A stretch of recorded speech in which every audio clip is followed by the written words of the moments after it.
Hello dear, welcome back in this lecture. In this lecture, we will discuss about body fluids. Before start this lecture, I will request to those people who did not subscribe my channel, please click on subscribe and subscribe my channel. And also click on bell icon to get notification of next lecture. Now we start this lecture. In this lecture, we will see body fluids, effusion, transudate versus exudate. And then we will see the sample collection. How do we collect the sample of body fluids? And the third one is examination of body fluids. How many types of examination are done in the laboratory? First one is physical examination, chemical, microscopic, and the last one is microbiological examination. First of all, we see the definition of body fluid. Body fluids are lubricating fluids present within the body cavities. अब ये lubricating fluid है जो body cavities के अंदर मौजूद होता है. Normally a small amount of fluid is present within the cavities, body cavities, which keeps the surfaces moist and lubricated, so that the movement of the adjacent or the opposing membrane surfaces occurs with minimal friction. अब ये जो body fluid होता है ये body cavities के अंदर मौजूद होता है. जो बॉडी कैविटीज की जो मेम्ब्रेन होती है ये उसको लुब्रिकेशन प्रोवाइड करता है, मॉइस्चर प्रोवाइड करता है. और थर्ड नंबर पे उनकी जो मेम्ब्रेन होती है उनके दरमियान में जो फ्रिक्शन होती है ये उसको भी मिनिमम रखता है. What is effusion? And the next is effusion. Effusion increase in the volume of the fluid in these cavities is known as effusion. Normal volume से body fluids का body cavities के अंदर वॉल्यूम का increase कर जाना, that is called effusion. There are two types of effusion. The first one is transudate and the second one is exudate. First of all, we see the basic mechanism of the transportation of fluid within the cavity and also into the blood vessel or blood capillaries. In this blood vessel, you can see in the right side the hydrostatic pressure is 35 millimeter and the osmotic pressure is 25 millimeter. The difference of hydrostatic pressure and the osmotic pressure is 10 millimeter mercury. So this pressure, the difference of both these pressure shows that the transport or the movement of the fluid outside the blood vessel. अब यहाँ पे क्या होता है कि जो hydrostatic pressure और osmotic pressure जो है इनका डिफरेंस अगर पॉजिटिव के अंदर हो तो जो ब्लड वेसल के अंदर जो फ्लूइड मौजूद होता है वो ब्लड वेसल से आउटसाइड मूव करना शुरू कर देता है. In right side you can see that the hydrostatic pressure is 15 millimeter and the osmotic pressure is 25 millimeter. Now in this case you can see that the difference between these pressure is less than 0. It means in negative, the negative 10 minus 10 जो है इनका difference है और जिसकी वजह से क्या fluid जो है वो inside the blood vessel move करना शुरू कर देता है. Keep in mind that hydrostatic pressure is associated और linked with the body fluids, the fluids that is present inside the blood vessel, and the osmotic pressure is associated with the particles or solute जो commonly जो है वो हमारे proteins हैं या अल्ब्यूमिन्स हैं उनकी वजह से होता है. जो osmotic pressure है वो constant होता है within the blood vessel, but the hydrostatic pressure within the blood vessel is variable. अब इसमें क्या होता है वो क्यों वेरिएबल इसलिए है कि जो ब्लड वेसल की जो मेम्ब्रेन होती है वो परमिएबल होती है जिसकी वजह से क्या होता है कि फ्लूइड इसके अंदर और बाहर मूव कर सकता है. लेकिन ऑस्मोटिक प्रेशर के अंदर क्या होता है जिस तरह हमने इसको डिस्कस किया कि ये अल्ब्यूमिन जो है प्रोटीन या उसकी वजह से होता है. जो अल्ब्यूमिन प्रोटीन है वो ब्लड वेसल से ना तो अंदर मूव कर सकती है ना बाहर मूव कर सकती है, तो इसलिए ऑस्मोटिक प्रेशर कांस्टेंट रहता है. हाइड्रोस्टेटिक प्रेशर के वेरी करने की वजह से फ्लूइड बाहर की तरफ मूव करता है और इसी के वेरी करने के अगर ये हाइड्रोस्टेटिक प्रेशर डिक्रीज हो जाए तो फ्लूइड जो है वो अंदर की तरफ मूव करना शुरू कर देता है, जिस तरह you can see in the right side of this diagram. ये तो एक नॉर्मल है कि यहाँ से जो फ्लूइड है वो बॉडी कैविटीज होती है उनके अंदर भी जा रहा है और दूसरी साइड पे जो वेनस कैपिलरीज है उनके अंदर क्या होता है जो फ्लूइड है due to decrease of hydrostatic pressure the fluid is moved into the blood vessel or venous capillaries. अच्छा, नॉर्मली क्या होता है जो हाइड्रोस्टेटिक प्रेशर इंक्रीज करता है जिसकी वजह से क्या होता है तो जो फ्लूइड है वो जो बॉडी कैविटीज होती है उनके अंदर मूव कर जाता है. अब जब ये मूव कर जाता है तो यहाँ पे क्या होता है जो हाइड्रोस्टेटिक प्रेशर है वो डिक्रीज हो जाता है क्योंकि जो फ्लूइड है वो बॉडी कैविटी के अंदर मूव कर गया. तो जब हाइड्रोस्टेटिक प्रेशर डिक्रीज होगा तो उसकी वजह से क्या होगा कि जो फ्लूइड है वो बैक मूव करना स्टार्ट कर देता है इनटू द ब्लड वेसल। तो इस तरह जो फ्लूइड की ब्लड वेसल से क्या होता है केविटी के अंदर, और केविटी से जो वापस ब्लड वेसल के अंदर जो मूवमेंट है वो होती रहती है। अब हम डिस्कस करेंगे ट्रांसुडेट और एक्सुडेट को। तो ट्रांसुडेट और एक्सुडेट के केस के अंदर क्या होता है? First one is transudate. In transudate low protein content few cells. जिस तरह हमने पहले भी डिस्कस किया कि इसके अंदर जो ऑस्मोटिक या कोलाइडल प्रेशर है वो किसकी वजह से होता है? वो सल्यूट की वजह से होता है। वो सल्यूट कौन से होते हैं? वो प्रोटीन स्पेशली अल्ब्यूमिन पार्टिकल्स होते हैं जो कि इस जो परमिएबल जो मेम्ब्रेन है इससे मूव नहीं कर सकते। अब क्या होगा कि यहाँ पे नंबर ऑफ सल्यूट जो है वो डिक्रीज हो जाएंगे। उसकी रीजन क्या है कि जो अगर कोई लीवर डिजीज होगी, लीवर डिजीज के केस के अंदर क्या होगा कि जो बॉडी है वो प्रोटीन सिंथेसिस नहीं करेगी। और इसी तरह अगर कोई रीनल डिजीज है, रीनल डिजीज के अंदर क्या होगा कि ये जो अल्ब्यूमिन प्रोटीन है ये फिल्टर हो जाएगी किडनी के थ्रू, यूरिन के अंदर चली जाएगी और यूरिन से ये पास आउट हो जाएगी outside the body through urination. तो अब ये यूरिनेशन से क्या होगा? निकल जाए, जिसकी वजह से क्या होगा? नंबर ऑफ सल्यूट जो है लाइक जो प्रोटीन है अल्ब्यूमिन है वो डिक्रीज हो जाएंगे ब्लड वेसल के अंदर। लेकिन जो ब्लड वेसल की जो मेम्ब्रेन है उनकी जो परमिएबिलिटी है वो सेम रहेगी, उसके अंदर किसी भी तरह की कोई वेरिएशन नहीं आएगी। अब जब नंबर ऑफ सल्यूट डिक्रीज होंगे तो अब जो फ्लूइड है वो इनक्रीज कर जाएगा। जब फ्लूइड इनक्रीज करेगा तो उनका हाइड्रोस्टेटिक प्रेशर भी इनक्रीज कर जाएगा। अब ये जो फ्लूइड और सल्यूट हैं ये दोनों एक दूसरे के साथ कोरिलेट करते हैं। तो इसलिए जब नंबर ऑफ सल्यूट डिक्रीज होंगे और फ्लूइड ऑटोमेटिकली इनक्रीज हो जाएगा, रिलेटिवली इनक्रीज हो जाएगा। अब ये जो इनक्रीज फ्लूइड है या हाइड्रोस्टेटिक प्रेशर इससे इनक्रीज हो जाएगा। जितना हाइड्रोस्टेटिक प्रेशर इनक्रीज होगा उतना ही फ्लूइड जो है वो थ्रू ब्लड वेसल मेम्ब्रेन वो बॉडी केविटीज के अंदर अकोमोडेट हो जाएगा। तो इसलिए जो फ्लूइड है उसकी अकोमोडेशन हो जाती है ट्रांसुडेट के केस के अंदर कि लो प्रोटीन कंटेंट, प्रोटीन का जो कंटेंट है वो डिक्रीज हो जाता है। इसमें क्या था? Increased hydrostatic pressure. Hydrostatic pressure जो वो इंक्रीज कर जाता है नॉर्मल की निस्बत। वेनस आउटफ्लो ऑब्स्ट्रक्शन, और इसकी एक रीजन ये भी हो सकती है कि जो वेनस है उसके अंदर किसी तरह की कोई ऑब्स्ट्रक्शन आ जाए। Congestive heart failure, heart failure के केस के अंदर भी हो सकता है। Decreased colloidal osmotic pressure. अब जो कोलाइडल ऑस्मोटिक प्रेशर है वो डिक्रीज कर जाएगा। जिस तरह मैंने आपको पहले भी बताया कि जो कोलाइडल ऑस्मोटिक प्रेशर है या ऑस्मोटिक प्रेशर है वो कोरिलेट करता है किसके साथ? सल्यूट के साथ, नंबर ऑफ सल्यूट के साथ। जो ब्लड वेसल के अंदर नॉर्मल केस के अंदर क्या नंबर ऑफ सल्यूट जो है वो कांस्टेंट रहते हैं, वो वेरी नहीं करते, क्योंकि ये ब्लड वेसल की जो मेम्ब्रेन है उसके थ्रू ये outside the blood vessel move नहीं कर सकते। तो इसलिए ये कांस्टेंट रहते हैं, ये ब्लड वेसल के अंदर ही मूव करते रहते हैं। In case of liver disease और in case of renal disease उसमें क्या होता है कि number of solute blood vessel के अंदर डिक्रीज कर जाते हैं। जब नंबर ऑफ सल्यूट डिक्रीज करेंगे तो कोलाइडल ऑस्मोटिक प्रेशर जो है वो भी डिक्रीज कर जाएगा। तो जब ये डिक्रीज करेगा तो अब क्या होगा कि हाइड्रोस्टेटिक प्रेशर नॉर्मल की निस्बत इंक्रीज कर जाएगा और जो कोलाइडल ऑस्मोटिक प्रेशर है वो नॉर्मल की निस्बत ज्यादा डिक्रीज कर जाएगा।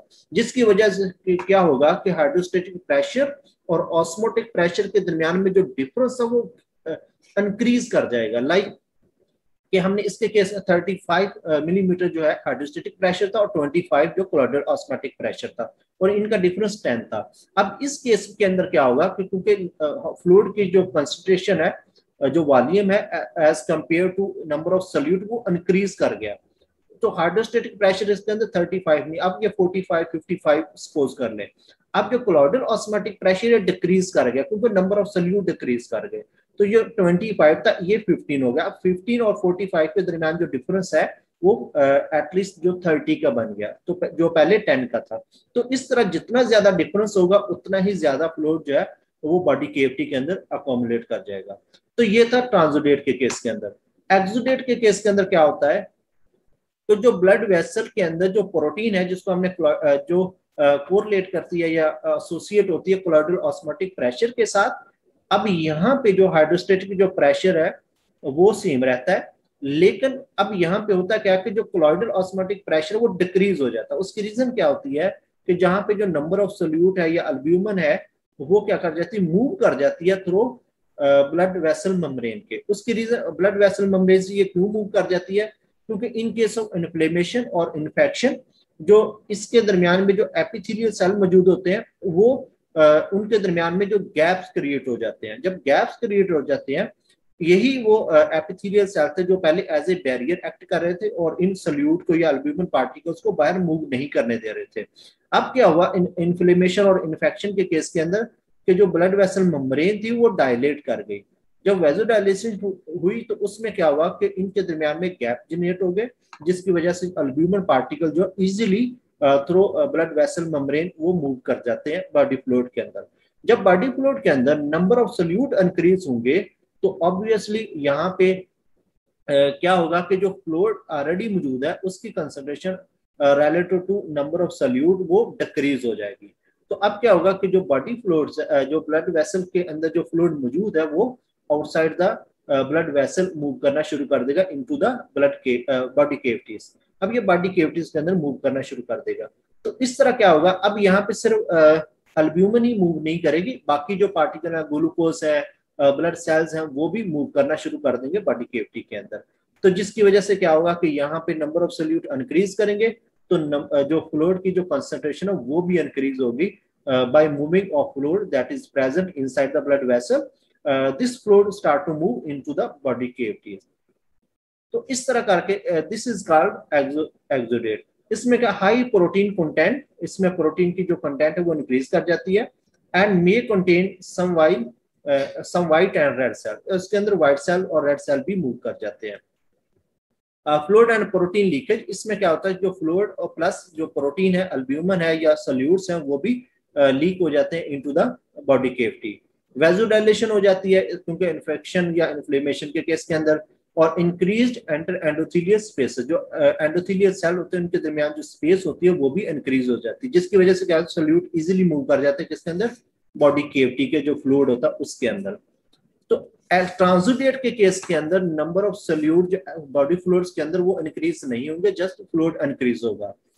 और जो एक्सुडेट के केस के अंदर क्या होगा कि यहाँ पे ब्लड सेल्स भी आ जाएंगे हमारे सल्यूट्स के अंदर, अल्ब्यूमिन भी आ जाएगी, ग्लूकोज भी आ जाएगी और बाकी पार्टिकल्स भी, क्योंकि इसके अंदर इंटर एंडोथेलियल जो स्पेस है वो इंक्रीज कर गई, तो इसलिए यहाँ पे तमाम सल्यूट्स जो है उनकी वैल्यू इंक्रीज कर जाएगी। लेकिन ट्रांसुडेट के केस के अंदर ये कांस्टेंट रहेगी, सेम रहेगी जिस तरह के नॉर्मल के अंदर होती है, और सिर्फ क्योंकि यहाँ पे जो परमिएबल मेम्ब्रेन है ब्लड वेसल की वो सेम रहेगी, उसकी जो परमिएबिलिटी के अंदर कोई भी डिफरेंस नहीं आएगा। यहाँ पे क्या हुआ, इसके स्पेस क्रिएटर जिसकी वजह से सल्यूट मूव कर जाएंगे और इसमें इंक्रीज हो। ये था difference between transudate and exudate. अब हम इसको देखते हैं मैकेनिज्म के अंदर। Filtrate of plasma, yes, transudate के अंदर हमने देखा कि जो प्लाज्मा फिल्टर होता है due to non inflammatory process, इसके अंदर कोई भी इन्फ्लेमेशन नहीं होती। इंक्रीज्ड हाइड्रोस्टेटिक प्रेशर, यस, इसके अंदर हाइड्रोस्टेटिक प्रेशर हमने कहा था वो इंक्रीज हो गया क्योंकि नंबर ऑफ सल्यूट डिक्रीज हो जाते थे। विद नॉर्मल वेस्कुलर परमिएबिलिटी, इसके अंदर जो वेस्कुलर जो परमिएबिलिटी है वो सेम रहती है, उसके अंदर कोई भी किसी भी तरह की कोई वेरिएशन नहीं आती। अब एक्सुडेट के केस के अंदर क्या होता है कि इंक्रीज्ड वेस्कुलर परमिएबिलिटी इसके अंदर इंक्रीज कर जाती है ड्यू टू इन्फ्लेमेटरी प्रोसेस, और इसमें इंटर एंडोथेलियल जो स्पेस है वो क्रिएट हो जाती है, जिसकी वजह से जो सल्यूट प्रेजेंट होते हैं इनसाइड द ब्लड वेसल वो मूव कर जाते हैं into the body fluids. Appearance clear होती है, और एक्सुडेट के जो है वो क्लाउडी होती है, काइलस होती है, हेमोरेजिक होती है, और इसके अगर हम कलर की बात करें तो स्टार येलो कलर होता है, और इसके एक्सुडेट के केस के अंदर येलो टू रेड होता है। रेड क्यों होता है, क्योंकि जो ब्लड वेसल के अंदर ब्लड सेल मौजूद होते हैं वो भी बॉडी फ्लूइड के अंदर मूव कर जाते हैं क्योंकि एंटर एंडोथेलियल स्पेस इंक्रीज कर जाते हैं, और उसके अंदर से डब्ल्यूबीसी, आरबीसी, प्लेटलेट्स और बाकी जितने ग्लूकोज और प्रोटीन वो सारे के सारे मूव कर जाते हैं बॉडी केविटी के जो बॉडी फ्लूइड मौजूद होता है उसके अंदर। अच्छा, स्पेसिफिक ग्रेविटी जो है वो लेस देन 1.018 होती है, और इसके अंदर इंक्रीज कर जाती है due to increase of solute, जो नंबर ऑफ सल्यूट है वो इंक्रीज कर जाते हैं। और इसके अलावा जो प्रोटीन है वो लो होती है, लेस देन 2 ग्राम पर डेसीलीटर, और जो एक्सुडेट है इसके अंदर हाई होती है, ग्रेटर देन 2 ग्राम पर डेसीलीटर, क्योंकि जो प्रोटीन है वो भी एंडोथेलियल स्पेस से मूव कर जाती है बॉडी फ्लूइड के अंदर। क्लॉट जो है इसके अंदर एब्सेंट होता है क्योंकि ये एक नॉन इन्फ्लेमेटरी डिजीज है, और इसके अंदर जो क्लॉट्स जो है वो spontaneously form due to inflammation. Inflammation के केस के अंदर होता है कि वो स्पॉन्टेनियसली जो क्लॉट है उसकी फॉर्मेशन हो जाती है। और इसके अलावा सेल काउंट जो है, इसके अंदर सेल काउंट जो लो काउंट होता है, नॉर्मल के अंदर भी लो काउंट होता है, और जो अब नॉर्मल केस के अंदर, एक्सुडेट केस के अंदर जो है सेल काउंट वो इंक्रीज कर जाता है। उसकी रीजन वही है जिस तरह मैंने पहले बताया कि एंटर एंडोथेलियल स्पेस जब इंक्रीज कर जाती है तो उसके अंदर जितने भी सल्यूट हुए हैं वो सारे के सारे बॉडी केविटी के अंदर मूव कर जाते हैं, जिसकी वजह से क्या होगा कि उन सब की वैल्यूज इंक्रीज कर जाएगी, चाहे वो ग्लूकोज है, चाहे वो प्रोटीन है, चाहे वो आपके सेल काउंट है, ब्लड सेल है, व्हाइट ब्लड सेल है, रेड ब्लड सेल है, जितने भी उन सब की वैल्यू इंक्रीज कर जाएगी। Types of cells, few lymphocyte and mesothelial cells ये नॉर्मली मौजूद होते हैं, और जो एक्सुडेट के केस के अंदर increased neutrophil in acute and lymphocytes in chronic inflammation, inflammation की वजह से क्या होगा कि न्यूट्रोफिल और लिम्फोसाइट जो है वो इंक्रीज कर जाएंगे। बैक्टीरिया वो एब्सेंट होगा, और जो एक्सुडेट है जिस तरह मैंने आपको पहले बताया ये इन्फ्लेमेशन या इन्फेक्शन की वजह से होता है, तो इसलिए यहाँ पे बैक्टीरिया की पॉसिबिलिटी है कि वो मौजूद हों, और एलडीएच की वैल्यू इसके अंदर लो होगी और इसके अंदर हाई होगी। तो ये था difference between transudate and exudate. Now we will discuss about specimen collection. How do we collect the sample of body fluids? Body fluid is collected in a clean, dry container under aseptic precautions and atraumatically to avoid mixing with fresh blood. The fluid is collected in the following three sterile test tube. हम 3 test tube के अंदर इनका fluid collect करते हैं, body fluid का sample. First one is chemical examination, microscopic examination and bacteriological examination. Chemical examination के लिए हम फ्लोराइड ट्यूब यूज करते हैं, माइक्रोस्कोपिक एग्जामिनेशन के लिए हम ईडीटी ट्यूब यूज करते हैं, और बैक्टीरियोलॉजी एग्जामिनेशन के लिए प्लेन ट्यूब यूज करते हैं without any anticoagulant. Keep in mind that they should be examined as early as possible to prevent chemical changes, growth of bacteria and disintegration of cells. ये जो sample होते हैं इनको हमने immediately परफॉर्म करना होता है, और in case of any delay we should keep the sample, we should preserve the sample at -70 degree centigrade. तो इनको हमने -70 डिग्री सेंटीग्रेड के ऊपर इसको प्रिजर्व करना है। क्यों जल्दी परफॉर्म करना है? इसके अंदर किसी भी तरह की कोई बैक्टीरियल ग्रोथ ना आ जाए, कंटेमिनेशन आ जाए, कोई केमिकल चेंजिंग ना आ जाए, और जो सेल्स हैं उनकी डिसइंटीग्रेशन ना हो जाए।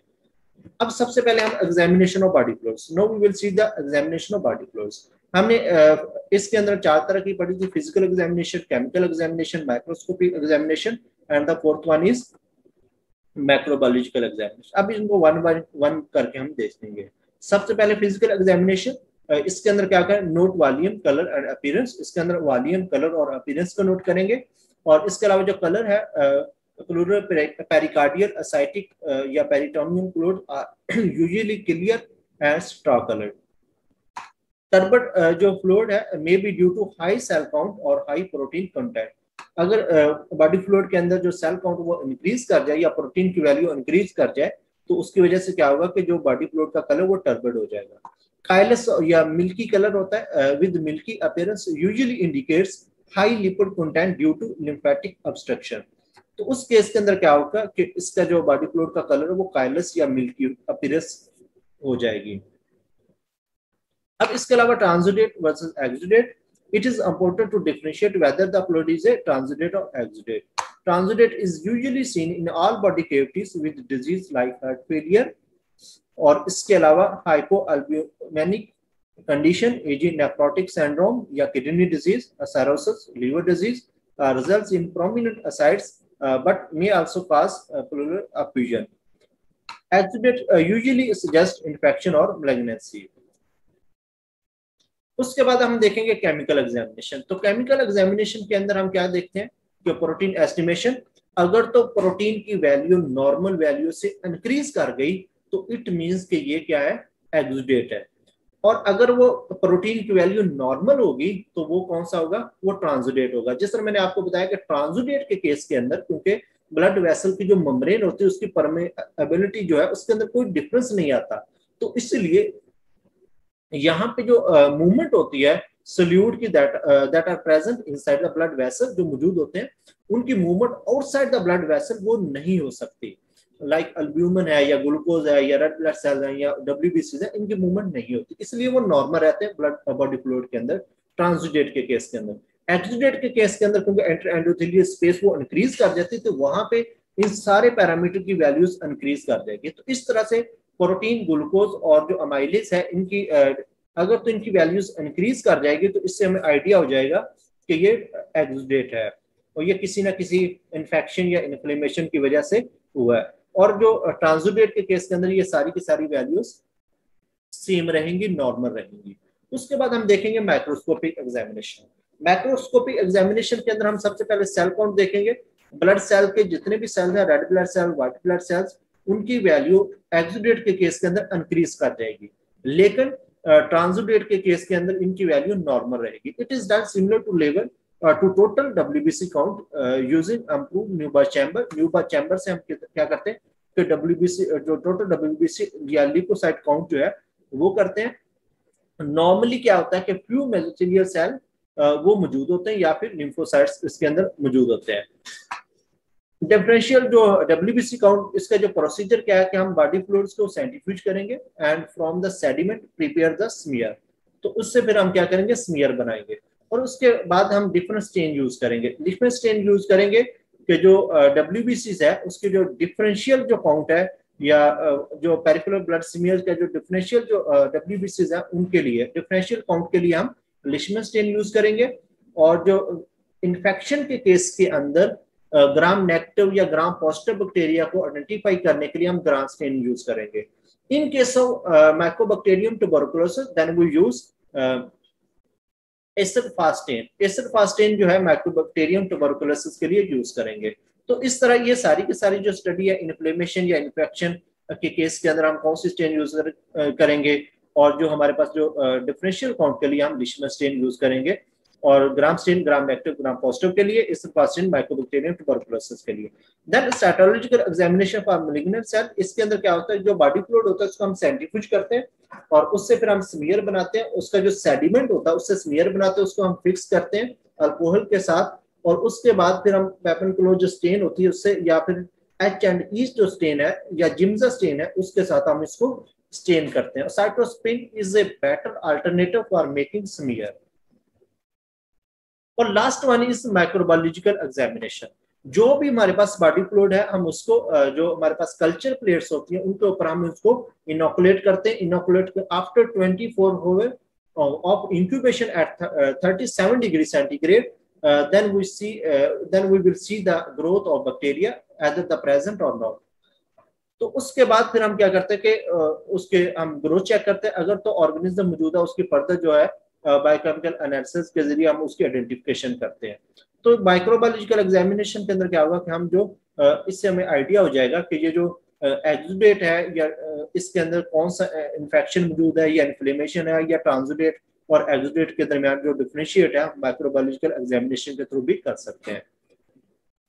ये तो था जनरल लेक्चर बॉडी फ्लूइड्स के ऊपर, और ये इसके अंदर हमने सारी चीजें डिस्कस की। बॉडी फ्लूइड्स क्या होते हैं और उसके बाद अफ्यूजन क्या है, ट्रांसुडेट क्या है, एक्सुडेट क्या है, और उसके बाद हमने देखा कि इसके सैंपल जो वो किस तरह कलेक्ट करते हैं, 3 वायल्स के अंदर लेते थे, और उसके बाद हमने इसकी फिजिकल, केमिकल और माइक्रोस्कोपिक और माइक्रोबायोलॉजिकल एग्जामिनेशन को देखा। Thank you very much for watching this video. Goodbye, take care.